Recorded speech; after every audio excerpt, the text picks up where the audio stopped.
Caso você ouça sons ao redor enquanto eu falo, de trânsito, de agitação, isso é porque eu resolvi gravar esses minutos em pleno centro de São Paulo, numa véspera de final de semana, em meados de dezembro.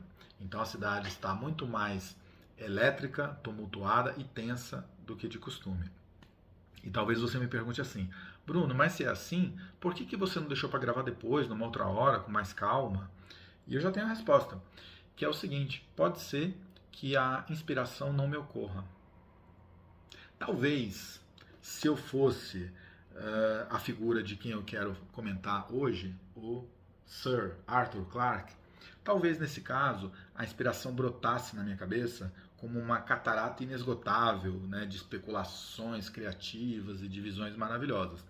Como não é o caso e autoconhecimento é importante, então eu me recolho aqui ao meu papel de grande admirador desse escritor que já teve a oportunidade de debater com figuras carimbadas da ciência, como Carl Sagan, o autor do Cosmos, né, quem não conhece, e o Stephen Hawking, que também dispensa apresentações. Tem um programa, uma entrevista no YouTube chamada Deus, o Universo e Tudo o Mais. Está em inglês, né? E essas três grandes cabeças da humanidade debatem, né? Razão, ciência, Deus, sentido da vida. Vale o ingresso, viu? Eu recomendo. Bom, o livro que eu tenho aqui agora é O Fim da Infância, do Clarke, uma edição da editora Aleph, com tradução do Carlos Ângelo. Recomendo bastante essa edição aqui, né? Vocês sabem que o tradutor ele tem o poder de entregar a obra ainda melhorada ou não, né? Nesse caso aqui é a primeira hipótese, né? Eu me lembro na época da faculdade que eu tive de ler o Processo do Franz Kafka, e a edição que ocorreu de eu conseguir era uma daquelas de capa dura da editora Abril dos anos 70, né?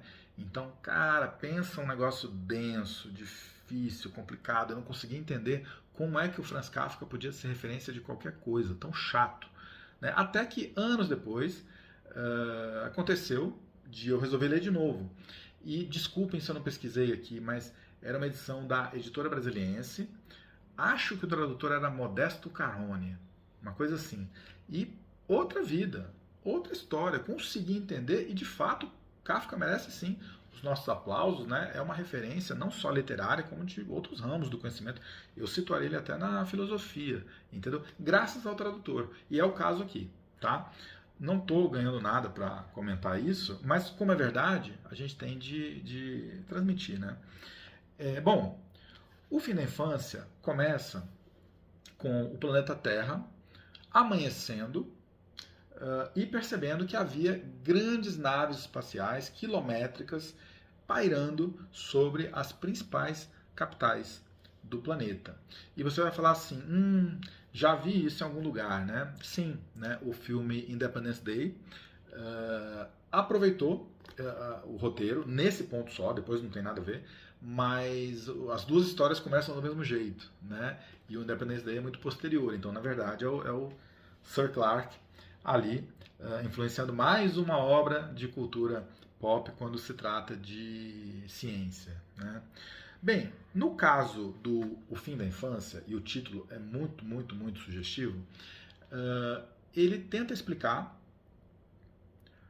o dia em que a Terra parou, né? Ele tenta explicar para que raios serve a civilização, qual é o sentido da história, né? Um projeto ousado.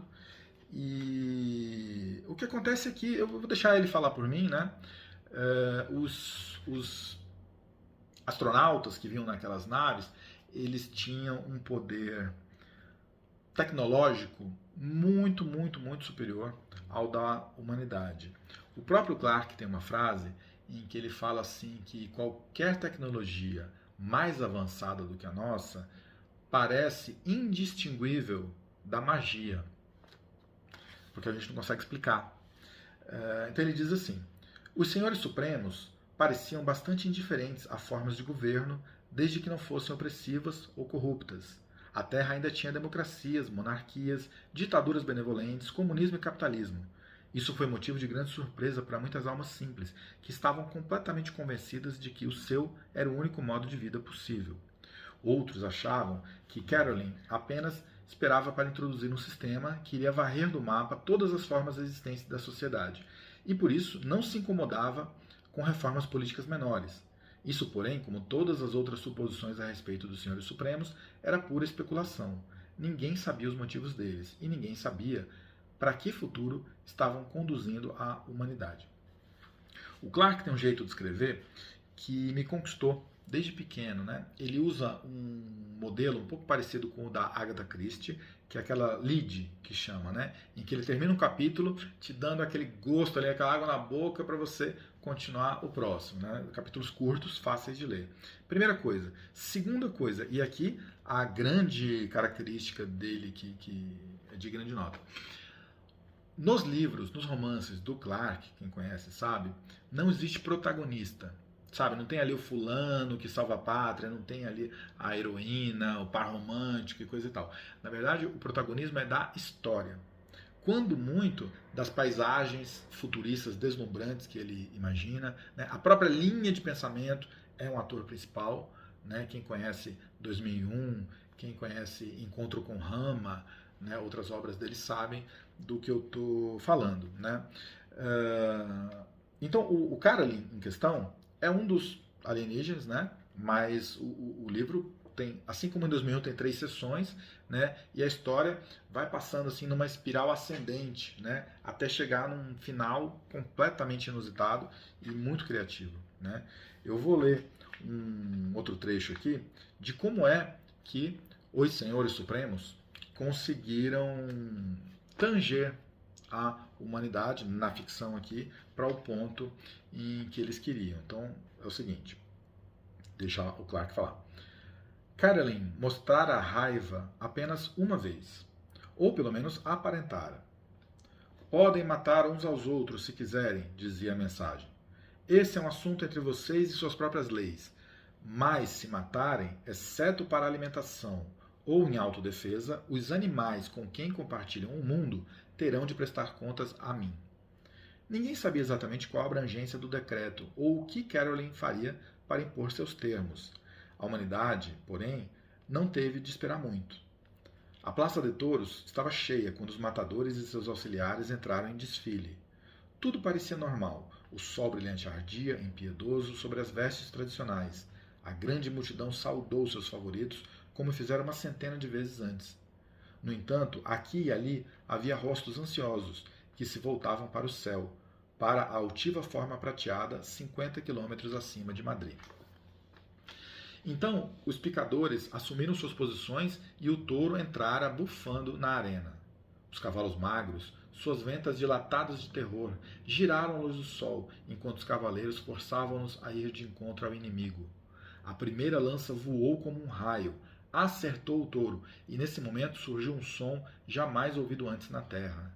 Era o som de 10.000 pessoas gritando com a dor do mesmo ferimento. 10.000 pessoas que, quando se recuperaram do choque, descobriram-se completamente ilesas. Aquele, porém, foi o fim da tourada, e de fato de todas as touradas, pois a notícia se espalhou depressa. Vale registrar que os torcedores ficaram muito abalados, a ponto de só 1 em cada 10 pedir o dinheiro de volta, e também que o Daily Mirror de Londres tornara as coisas ainda piores, sugerindo que os espanhóis adotassem o cricket como novo esporte nacional. É um gênio, né? Quem ia conseguir imaginar uma situação dessa, né? Eu vou ler um outro trecho, né? Gente, isso aqui foi escrito na virada, aliás, em meados do século XX, né? Foi escrito em plena Guerra Fria, quando a preocupação do mundo era a bomba atômica, né, e esse tipo de coisa. E ele avança muito longe. Vocês vão ver aqui quando, na segunda sessão, o protagonista não é mais o Caroline, né, ou outro personagem assume a frente. Então ele vai dizer assim: nenhuma utopia jamais poderá dar satisfação a todo mundo o tempo todo. À medida que suas condições materiais melhoram, os homens aumentam suas expectativas e vão ficando descontentes com os poderes e posses que antes pareciam estar além de seus sonhos mais loucos. E mesmo quando o mundo exterior estiver concedido tudo o que é possível, ainda permanecem as inquirições da mente e os anseios do coração. Jan Rodrigues, embora raramente apreciasse sua sorte, teria ficado ainda mais descontente em uma era anterior. Um século antes, sua cor teria sido uma tremenda desvantagem, talvez até impossível de suportar. Hoje, ela nada significava. A forçosa reação que dera aos negros do início do século XXI um ligeiro senso de superioridade já desaparecera. A útil palavra preto não era mais tabu na sociedade civilizada, mas sim usada sem constrangimento por todos. Não guardava mais teor emocional do que rótulos como republicano ou metodista, conservador ou liberal. Eu fico impressionado, né? Fico de queixo caído. O Clarke é reconhecido como um futurista, né?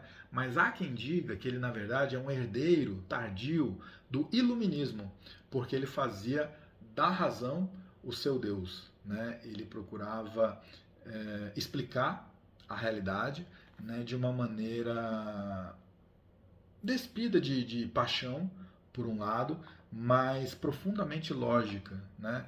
Então, quando ele antecipa o fim da violência contra animais, quando ele antecipa o fim do racismo, né, ele não está trabalhando com ideologia, ele está trabalhando com a lógica. Né? Bom, recomendo a leitura, né? O vídeo vai ficar muito longo se eu seguir, mas, não, desculpa, mais uma pitada, por favor. Né? Ele fala o seguinte, olha, um pedaço aqui. O ser humano ainda era um prisioneiro em seu próprio planeta.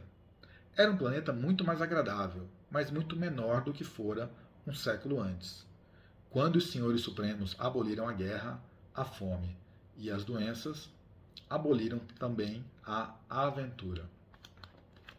Então eu vou concluir sobre Clarke, parafraseando Gilberto Gil, ou seja, mas nem tanto esotérico assim, porque mistério sempre há de pintar por aí.